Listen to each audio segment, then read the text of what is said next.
नमस्कार, आप देख रहे हैं छत्तीसगढ़ न्यूज। चलिए चलते हैं आज के मुख्य खबरों की ओर। भाभी ने रची अपने ही ननद की हत्या की साजिश। रास्ते से हटाने रायगढ़ निवासी युवकों को दी गई थी 1 लाख रुपए की सुपारी और उसमें 50,000 एडवांस।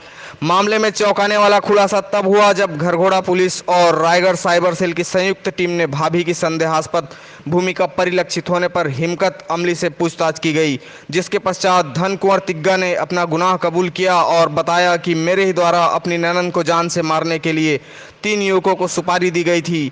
बहरहाल पुलिस ने साजिशकर्ता भाभी सहित अन्य 3 युवकों को गिरफ्तार कर जेल दाखिल किया है। उक्त मामले में एसडीओपी दीपक मिश्रा सहित थाना प्रभारी घरघोड़ा एवं साइबर सेल रायगढ़ की अहम भूमिका रही। सर, घरघोड़ा में एक सुपारी गिरने का मामला है जिसमें कि पीड़िता बच गई, लेकिन उसी के परिवार के लोग सुपारी दिए थे। क्या मामला है सर? जी, घटना 21 अगस्त की सुबह 6 बजे की है। वार्ड क्रमांक 3 उरावपारा घरघोड़ा की सुबह 6 बजे के करीब रमा उराव नाम की युवती पर अज्ञात लोगों ने हमला किया था धारदार वस्तु से, जिसके चलते उसके गले में चोट आई थी, उसके दांत में चोट आई थी। घटना की जानकारी मिलते ही तत्काल वहां पर वरिष्ठ अधिकारियों को सबसे पहले अवगत कराया गया और वहां पर निरीक्षक शरद चंद्रा जो थाना प्रभारी घरघोड़ा हैं उनकी टीम वहां पर पहुंची उनके साथ में, और मौके का मुआयना किया गया। वहां पर से टेक्निकल एविडेंसेस जो आसपास से थे वो सारे अवेलेबल कराए गए।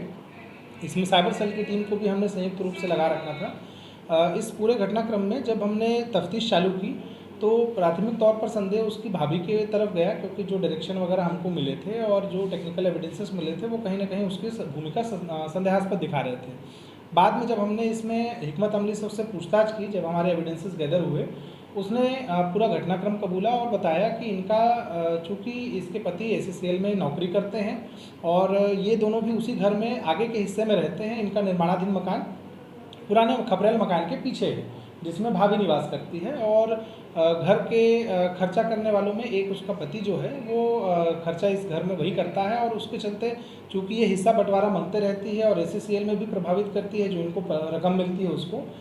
इस वजह से ये चिड़ी हुई थी पिछले काफ़ी समय से अपनी ननद से, और इसको ये हटाना चाहती थी अपने रास्ते से कि ये हट जाएगी तो मेरा बंटवारा और ये सब हर चीज़ का बंटवारा नहीं होगा, जो संसाधनों के बंटवारे हो रहे थे।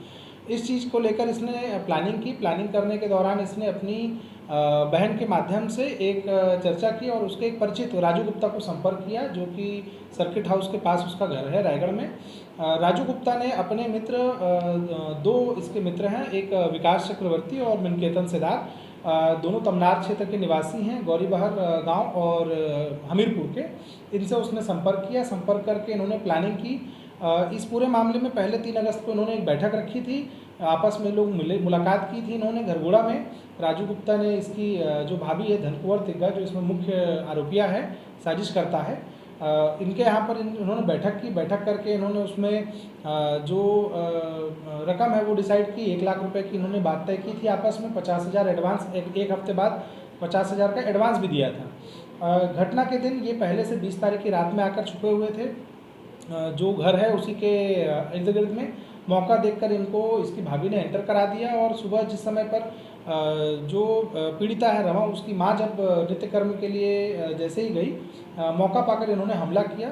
समहाउ जो पीड़िता है उसने काफ़ी बहादुरी से उनका सामना किया, उनको काट भी लिया उंगली में, उनको झटक दिया, धक्का दिया, चीख पुकार की, जिसके कारण हड़बड़ाकर ये हमलावर भाग गए। मामले में हमने जो हत्या का प्रयास और जो तैयारी के साथ इन्होंने जो घुसकर वारदात को अंजाम देने का प्रयास किया है, सुसंगत धाराओं में अपराध पंजीबद्ध किया है। इसमें हमने शनाख्ती की परेड वगैरह से लेकर जो हमारी प्रारंभिक कार्रवाइयाँ हैं सारी की हैं।